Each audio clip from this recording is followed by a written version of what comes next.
Hello everybody.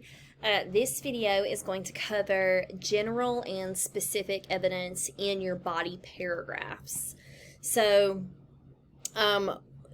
probably the most serious and most common weakness of all essays that I grade in English 101 courses is that the body paragraphs don't have enough evidence, whether it's general evidence or specific evidence or commentary.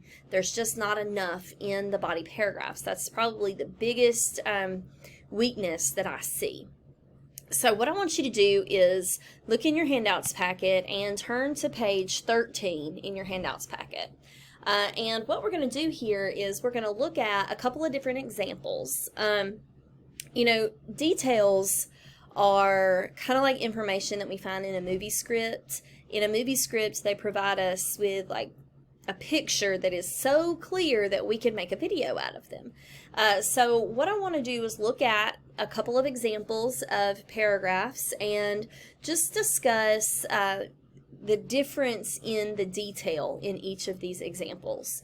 So the first example that I want to look at is going to be about the point of these paragraphs are that some people who struggle are financially unstable let me rephrase that. Some people who are financially unstable must struggle to make meals for themselves. That's the point of our paragraph. That's kind of the topic sentence of our paragraph. Now, a topic sentence is sort of like a miniature thesis statement. A thesis statement is that sentence in your introduction that explains all of the body paragraphs in the essay and what they're going to be about.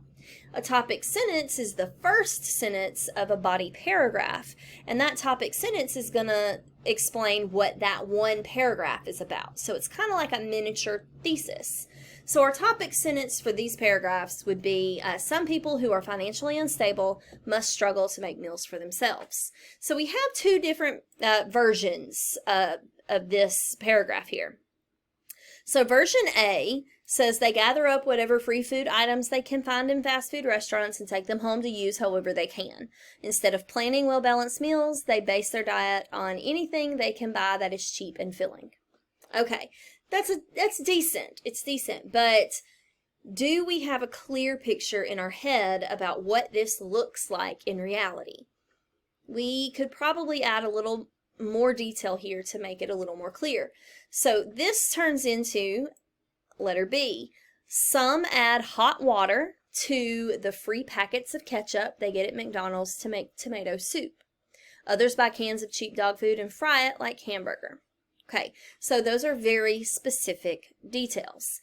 Now, what I want you to understand is that all of this in letter A is general. That is general evidence. So it kind of gives us an overview of what it's like for some people who are struggling to make meals. And then letter B, this is an example of specific evidence. It's an actual example of what we talk about in letter A. So in letter A, we say they gather up whatever free food items they can find at fast food restaurants. Okay, that's general. The example or the specific evidence of that general statement is they add hot water to free packets of ketchup at McDonald's.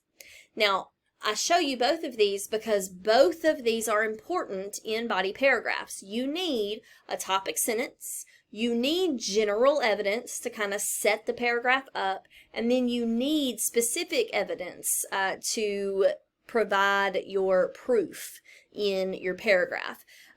Later on, when you get into English 102, specific evidence will be quotes from the story. That'll be your example. But for this first essay, that specific evidence is going to be your specific example of your general evidence. So let's look at another example.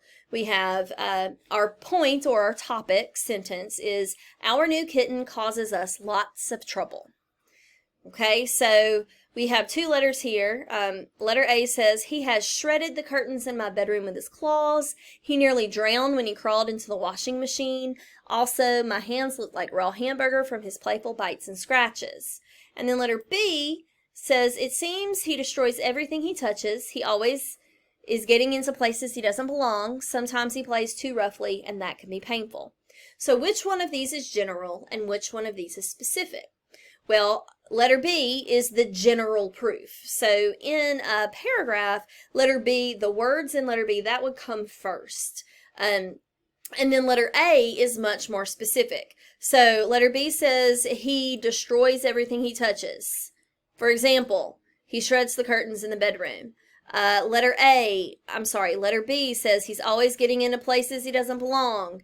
The specific evidence or example of that, he nearly drowned when he crawled into the washing machine. The general evidence, he plays too rough. Specifically, what does that look like? Well, my hands look like hamburger meat from his playful bites and scratches. So letter A here is the specific proof, and then letter B here is the general proof. But it's important to know that you need both in a body paragraph to make it well-rounded. So the following paragraph, and if you're following along on your notes pages, you'll see this in your handout packet. But the following paragraph is about a good-for-nothing boyfriend. So to create the paragraph, I want you to choose the most specific details. So we're going to look at two paragraphs that are exactly the same, that say the same thing, and we're going to label them as either specific or general paragraphs. So let's talk here. My daughter's boyfriend is a good-for-nothing young man. After knowing him for just 3 months, everyone in our family is opposed to the relationship. For one thing, Russell is lazy. All right, so Russell is lazy. That is our topic sentence. So that is what we're trying to prove in this paragraph. So letter A, the version of this paragraph for letter A says, he always finds excuses to avoid putting in an honest day's work. He never pitches in and helps with chores around our house, even when he's asked directly to do so. And his attitude about his job isn't any better. To hear him tell it he deserves special treatment in the workplace, he thinks he's gone out of his way if he just shows up on time. All right, so a lot of detail there, but let's look at letter B, the second version of this paragraph. Yesterday, Russell said he wasn't going to work because it was his birthday, just as if he is somebody special. And when my husband asked Russell to help put storm windows on the house next Saturday, Russell answered that he uses his weekends to catch up on sleep. So which one is more specific? Well, letter A, there's a lot here in letter A. There are a lot of sentences, a lot of words, but none of it is really specific.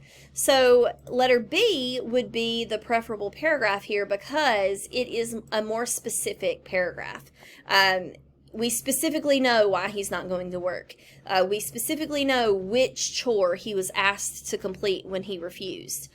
So letter B is the more specific choice. Next we have another quality of Russell's which no one likes is that he is cheap. So that's our topic sentence for our next point or our next body paragraph is that he is cheap. So let's look at these two options. When my daughter's birthday came around, Russell said he would take her to Baldoni's, a fancy Italian restaurant. Then he changed his mind. Instead of spending a lot of money on a meal, he said he wanted to buy her a really nice pair of earrings. So my daughter cooked dinner for him at her apartment. But there was no present, not even a little one. He claims he's waiting for a jewelry sale at Macy's. I don't think my daughter will ever see that nice gift. All right, so we have a lot of detail there. And then let's look at letter D. He makes big promises about all the nice things he's going to do for my daughter, but he never comes through. His words are cheap, and so is he. He's all talk and no action. My daughter isn't greedy, but it hurts her when Russell says he's going to take her someplace nice or give her something special, and then nothing happens. Okay, so it's pretty obvious here which one is more specific. You know, letter D is very general. He's cheap. He doesn't give her things. He's all talk and no action, but it doesn't give us any specific evidence like letter C does. Letter C is the more specific paragraph here. He talks about a specific restaurant, a specific present, what specifically happened when she cooked dinner at her apartment. So letter C is the more specific evidence here.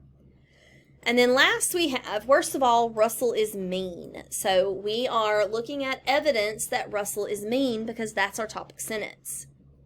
So letter E, Russell seems to get special pleasure from hurting people when he feels they have a weak point.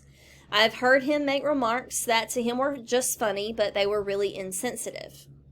You've got to wonder about someone who needs to be ugly to other people for the sake of being powerful. Sometimes I want to let him know how I feel. Everyone is waiting anxiously for the day when my daughter will see Russell for the way the rest of us see him. All right, so that whole paragraph is about how Russell is just a bad guy. But there is no specific example of him being bad. She just says that her feelings get hurt by him. But she never says what he says or what he does to hurt her feelings. So in the next paragraph, when my husband was out of work, Russell said to him, "Well, you've got it made now, living off your wife." After my husband glared at him, he said, "Why are you getting sore? I'm just kidding." Sometimes Russell snaps at my daughter, saying things like, "Don't make me wait. There are plenty of other babes who would like to take your place." At such times, I want to blow his head off with a bazooka. Everyone is waiting anxiously for the day when my daughter will see Russell for the way the rest of us see him. Okay, so in this paragraph, we see examples of those instances where Russell is mean. She didn't just say, well, Russell is mean because I said so. She says, Russell is mean because he said this specific thing to my family. So it's more specific. We need to be specific in our paragraphs, okay? So now I want you to look at pages 15, 16, and 17 in your packet. In addition to being specific, you need general evidence, that kind of general overview, and you need specific evidence in your paragraphs, but then you also need to end a paragraph with commentary. The last sentence of all paragraphs should be commentary. This is called a chunk, okay? So a chunk is, oops, sorry, I'm getting ahead of myself. I'll talk about it in a second. So in addition to specifics, you need the commentary. Commentary is where you, as the writer of the essay, describe how that specific evidence proves the topic sentence. So how does Russell's mean language prove that Russell is mean? So what we're going to do is we are going to look at these chunks in some examples. Now, a paragraph, it should be written in chunks. So every paragraph should have a topic sentence. Every paragraph should have, right after the topic sentence, some general proof. So we've seen general proof. And then after general proof, we should have specific proof. So we've seen that. And then after that specific proof, you have your commentary. These last three things, the general proof, the specific proof, and the commentary, that's called a chunk. You'll hear me say that several times throughout the semester. We need to write our paragraphs in chunks, okay? So, what I want to do is look at this paragraph right here, the bad example of Jesse James. Although he was an outlaw, Jesse James was considered a Robin Hood figure in my hometown in Missouri. He used to be generous to the poor, and he did many good deeds like giving away money. People in my hometown still talk about how lots of things James did weren't all bad. Okay, this is not a great example because it's not specific enough. We say he used to be generous to the poor, and he did many good deeds like giving away money. This giving away money, that is the only specific thing in this whole paragraph. And even then, we could be more specific. How much money did he give away? Who did he give the money to? So this paragraph needs a lot more specific evidence. So what we're going to do is we're going to use this color code. This will be the same color code that we use for the next couple of activities. Your topic sentence will be pink, general proof yellow, specific proof orange, and then commentary will be blue.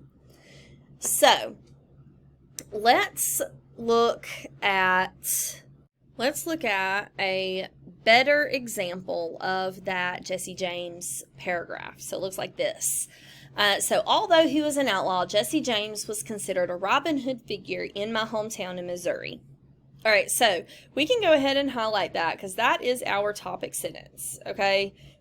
So we'll highlight that pink. Jesse and his gang chose my hometown as a hiding place, and they set out immediately to make friends with the local people. All right, so they made friends with the local people. Okay, so that's more general than anything. So our general evidence is yellow. Every year, for 4 years, the legend goes, he dumped bags of toys on the doorsteps of poor children. The parents knew the puzzles and tops had been bought with money stolen from richer people, but they were grateful anyway. On 3 occasions, Jesse gave groceries to the dozen neediest families. He seemed to know when times were toughest. And once he supposedly held up a stagecoach to pay for an old man's operation. All right, so let's stop there and let's look at some of this other stuff. Every year for 4 years, he dumped bags of toys on the doorsteps. He gave puzzles and tops. On 3 occasions, he gave groceries to the neediest families. All right, that's very specific examples of how he was generous. So we're going to highlight that. I'm going to highlight it red because I don't have orange, so it'll be red. And then here, he seems to know when times were toughest. Well, that's not really evidence. That's kind of what we think about Jesse James. So that's going to be commentary. That'll be blue for commentary. And then we have here, and once he supposedly held up a stagecoach. That's more specific evidence. It's a specific thing he did that proves his generosity. So we're going to go back to red for that. And then in my hometown, some people still sing the praises of Jesse James, the outlaw who wasn't all bad. Well, if we're saying, hey, Jesse James wasn't a bad guy, then that's our opinion. That's our commentary. So we're going to have that blue. Now, what I want you to notice is that our topic sentence is small, so that's 1 sentence. And then our general evidence, that's pretty small too. It's really only that 1 sentence. So we've got our specific evidence in the red, and then our commentary in the blue takes up the biggest portion of our paragraph. Okay? Let's look at another bad example. Okay, so bad example. Living with my ex-roommate was unbearable.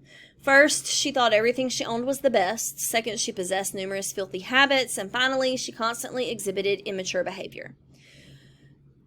Basically, this paragraph says, my roommate was bad because I said she was bad. There's no evidence here that lets me know anything about how bad this roommate was. So let's color code this one as well.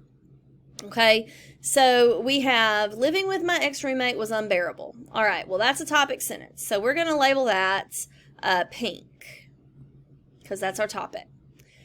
First, she thought everything she owned, from clothes to cosmetics, was the best. Okay, she thought everything she owns was the best. So that's pretty general. Just overall, she thought everything she had was awesome.